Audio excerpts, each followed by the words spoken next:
Este conteúdo é protegido por direitos autorais. É proibida a reprodução total ou parcial, cópia, redistribuição, edição ou utilização deste material, em qualquer meio ou plataforma, sem autorização prévia e expressa do autor, nos termos da Lei de Direitos Autorais, Lei nº 9.610/98. O uso indevido poderá resultar em medidas legais cabíveis.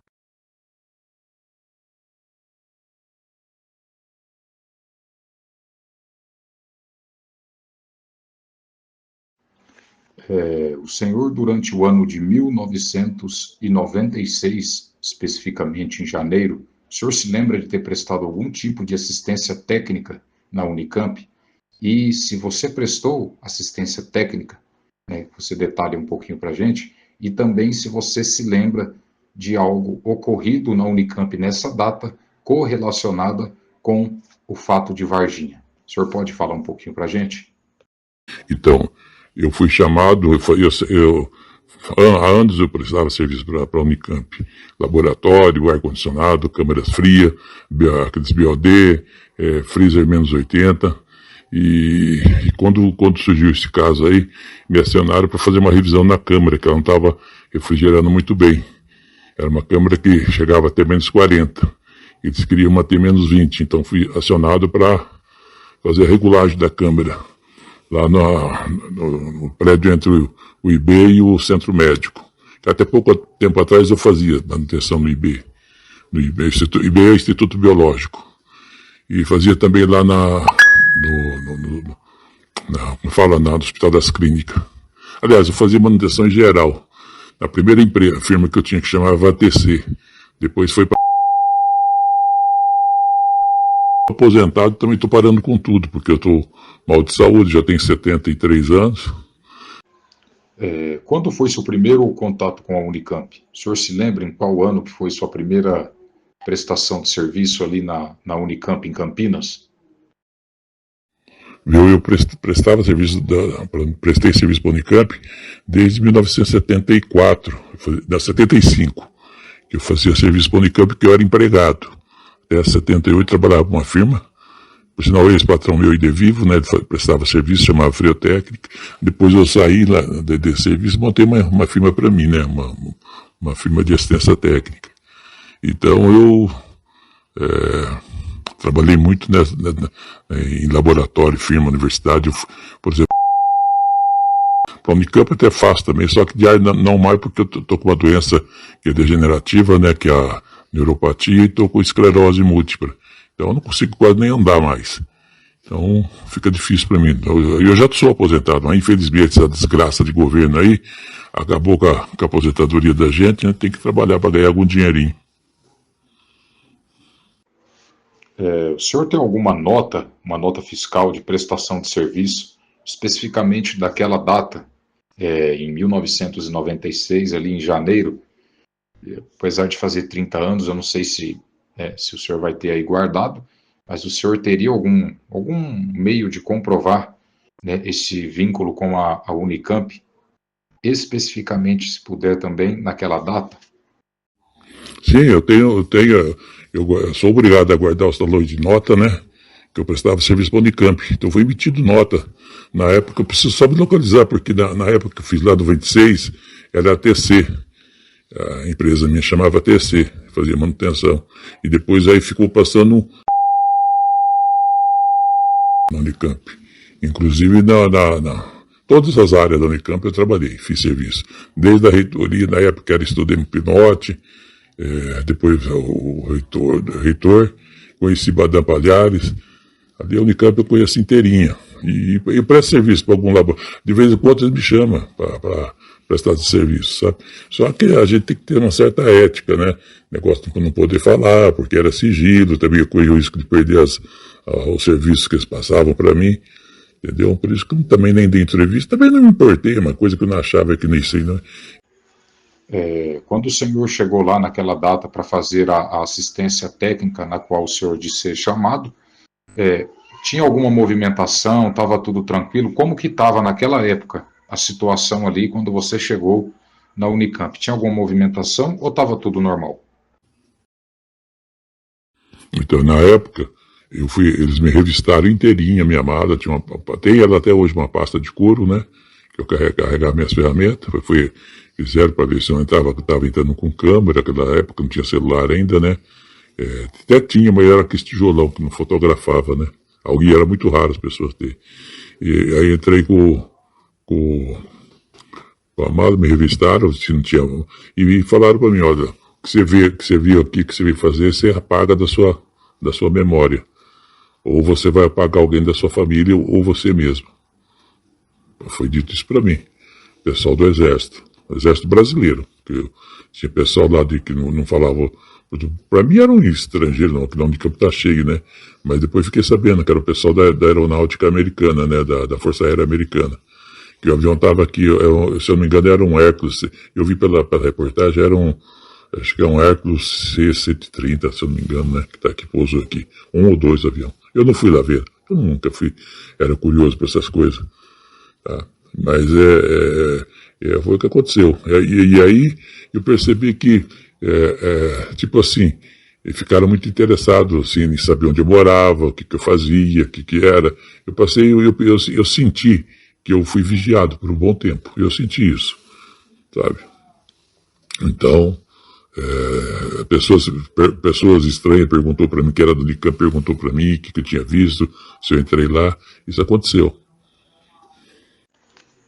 O senhor detalhou aí que existia a presença de militares americanos da Força Aérea Americana. O senhor pode detalhar um pouquinho o que o senhor lembra daquele dia? Sim, tinha lá militares. Não era muito, não. Tem eu acredito, umas 10, 12 pessoas que eram americanos. Não tinha como, só falava inglês, né? Para mim era americano na época, né? Mas eu depois fiquei na noite, quando eu sempre assisto aquele jornal regional, aí falou que tinha pousado um avião da Força Aérea para investigar, né? O que eu acho estranho é o seguinte, Badam não falou nada, ele foi lá ver, ele estava lá, eu vi lá. O pessoal fala que é macaco. Você acha que ia chamar a Força Aérea Americana, chamar o Exército para ver um macaco diferente, um animal diferente? Para, só idiota, né, que vai acreditar nesses caras, né? Mas infelizmente, nós no Brasil, nós temos uma população de 70% de idiotas. E eu tenho coisas, viu, que eu não comento com ninguém, viu, Augusto? Que se eu comentar, né, eu falar, pô, esse cara é idiota, esse cara é maluco. Se eu falar para você coisa que aconteceu comigo, vou te relatar uma coisa. Os oportunistas, tipo, não sei se você é católico também, se me desculpa, mas que a Igreja Católica usou de oportunidade, falando que era coisa de Deus. Cara, se eu te contar, você vai rir. Eu sou nossa, e recentemente fui com minha mulher atual, que mora comigo, nós fomos para Paraná, aconteceu uma coisa da minha infância lá, que não tem nada a ver com o que você gosta, né? Mas o milagre de uma igreja que caiu lá. Eu estava no dia da igreja lá, os caras estão construindo agora um santuário. A mentira e a verdade é difícil. Eu não sei se você é de Campinas, se você é de Campinas, eu sei lá que cidade que você é, mas as mentiras, cara, mentira e verdades escondidas são muitas, né? Eu posso falar, porque eu tive acesso a cada lugar que você nem imagina, inclusive do Exército.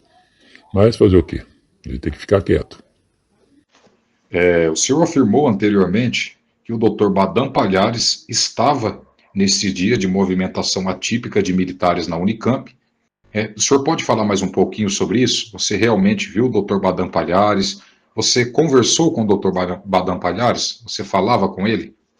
Como que foi?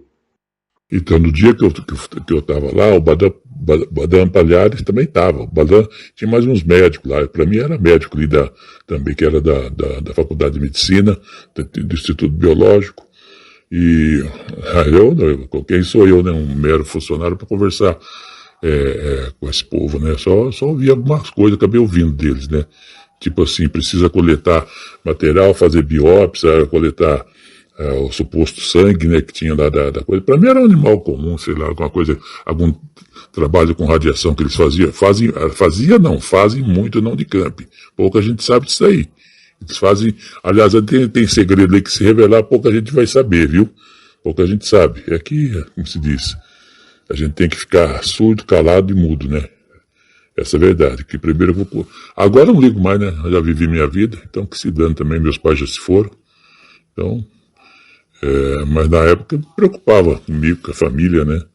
Também com o emprego não, com o contrato que fazia, participava de carta convite, de licitação de serviço, né? Então, e outra, se me queimam lá, assim, aí eu estava lascado, porque ali era uma referência, até hoje uma referência de serviço para mim, né? Tá, eu recentemente fui trabalhar lá na Exalc, que pouca gente também conhece aqui em Campinas, que faz trabalho na área de agricultura, que é uma pesquisa que tem muita coisa que é mantida sob sigilo. Então você entra lá e nossa, os caras têm maior cautela, sigilo, se não fala isso, você não pode, como se diz, você tem que entrar cego, surdo, mudo e sair assim, calado, não pode falar nada. Mas aqui da Unicamp, eu também, na época, eu nem me importei. Falei, primeiro que você vive de chacota. Uma vez eu comentei com o pessoal aí, nossa, o pessoal riram de mim, sabe? Falei, deixa pra lá, vai comentar o quê, né? Eu não vou falar isso, depois ficar servir de chacota pra ninguém. Mas agora eu vi, sei lá, vendo esses dias, eu fiz um comentário, porque tem uns idiota que acredita em muitas outras coisas que não se vê, que não é palpável, e uma coisa que foi palpável, não só eu vi, mas como outras pessoas viram também, né? Vários relatos aí, né? Então por isso que fiz aquele comentário lá. O senhor cita que estava lá para fazer uma assistência técnica, foi dentro de uma câmara fria, é isso? O senhor notou alguma coisa estranha lá, né? Algum animal, alguma coisa estranha? O senhor disse que viu algo ali anteriormente, né? O senhor confirma isso? O senhor viu alguma coisa estranha lá ou não? Assim, uma coisa que eu sempre fiquei, assim, meio assim, curioso em saber o que era com a definição, mas não pude nem para retirar a maca foram os pessoal do Exército que retiraram a maca que estava debaixo do forçador. A gente fala forçador ou evaporadora da câmera. E tinha os pedaços de um suposto metal lá também. Para mim era um metal plástico, assim, era cor metálica. Foi o que eu vi. E o corpo estava coberto com aqueles lençóis de centro cirúrgico, estava coberto. Eu vi as mãos, vi uma parte da cabeça muito bem. E a cor, né, que eu fiquei aqui da membrana, para mim era um animal comum, porque eu sempre ia no Unicamp e sempre entrei na áreas restritas ali. Instituto de Química, no BOD, Instituto de Física. Prestava serviço no Chile, naquelas câmaras frias. Então, para mim era uma coisa normal. Até que eu cheguei e vi a reportagem do ET de Varginha e depois vi a reportagem do avião das Forças Aéreas. Aliás, tinha pessoal da Força Aérea Brasileira e americanos lá na Unicamp nesse dia.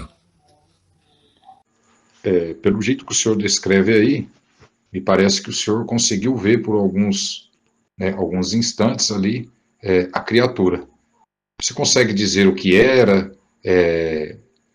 fazer uma descrição assim, se tinha algum cheiro, alguma coisa estranha, né, além da criatura ali naquele local? Sei lá o que era, para mim era um animal comum, mas eu achei estranho o cheiro, que era um cheiro similar de amônia, um negócio muito fedido que está ali na cama, e eu tive que entrar lá. Tá? Entrei só com uma máscara, dessas máscaras que pintor usa, né, essas máscaras de filtro, foi que eu pus só, porque me deram lá, na época, para mim entrar com essa máscara, uma máscara branca, e entrei lá dentro, vi lá o negócio, aí fiz a regulagem da válvula de expansão, e completei o gás que não podia parar, porque tinha que o corpo ia ficar ali, eu vi um corpo tinha lá, e o pessoal do Exército ia levar ele embora. O senhor consegue descrever como era essa criatura? Se você viu ela de forma completa, como que ela estava, se estava ferida, se estava viva, morta? O senhor consegue descrever como que foi essa experiência, né? Eu não sei se deu tempo do senhor ver algumas coisas com detalhes, né, mas se o senhor conseguiu ver a criatura ali de forma completa e como foi? Eu vi parcial, né, o corpo. Era as mãos e os pés alongados, assim, mão comprida, similar a uma mão de um macaco chimpanzé. Mas não tinha pelo. E também a cor era meio um cinza, uma cor meio acinzentado, sei lá, meio escuro. Uma cor de carne quando fica em decomposição, meio escura. Porque não formou meio acidentado, meio pro marrom. E a cabeça era uma cabeça grande, boca pequena, nariz pequeno, isso deu para ver bem. O olho estava fechado, mas o olho era grande mesmo. fechado, tapado, não deu para encarar bem porque os caras não deixavam. E uma certa saliência na testa, em cima da testa, 3 saliências, uma cada lateral. A orelha, um detalhe, não tinha orelha. A orelha é pequenininha, assim, mais um buraquinho do que uma orelha, assim, entendeu? Foi o que me chamou bastante atenção, o negócio da orelha. E o sistema da mão também, que era grande, uma mão comprida. Tá? Foi o que me lembro. Do resto não deu para ver muito bem, não. Também não. Porque eles puseram um piombo na hora que tinha maca e tinha o lençol coberto, lençol hospitalar, daqueles lençóis azul, né? Que usei centro cirúrgico, e tinha o biombo. E eu só consegui ver também porque é o seguinte. Eles puseram bem próximo, porque não estava refrigerando muito bem a câmera. Aí eu falei, vocês têm que retirar, e daí como é que eu vou ter acesso lá? Aí retiraram, puxaram na maca, e aí caiu o lençol, caiu o par do lençol, eu vi, na hora de puxar a maca. Tá? Um detalhe também, na maca tinha um líquido escuro, uma cor meio marronzada, meio marrom. Não sei se é sangue, se era, sei lá, como que eu vou saber? Não entendo isso aí, mas tinha um líquido lá. Isso deu para identificar bem. E um cheiro desgraçado, viu? Um cheiro que, pelo amor de Deus. Tá? Então é isso aí que eu pude ver. E o detalhe, tinha um pedaço de suposto metal que eu vi lá também estava grande. É como se fosse um pouco maior que um para-choque, desses para-choque plásticos de carro, mas só que não era para-choque não. Era meio arredondado e a cor prato fosco. É assim, uma cor. Parecia, eu não sei, deu para identificar se era metal ou era plástico, sei lá. Estava do lado também da máquina, eles tiraram do lado, puxaram com a mão. Então isso eu lembro que eles pegaram com a luva, tá todo mundo de luva.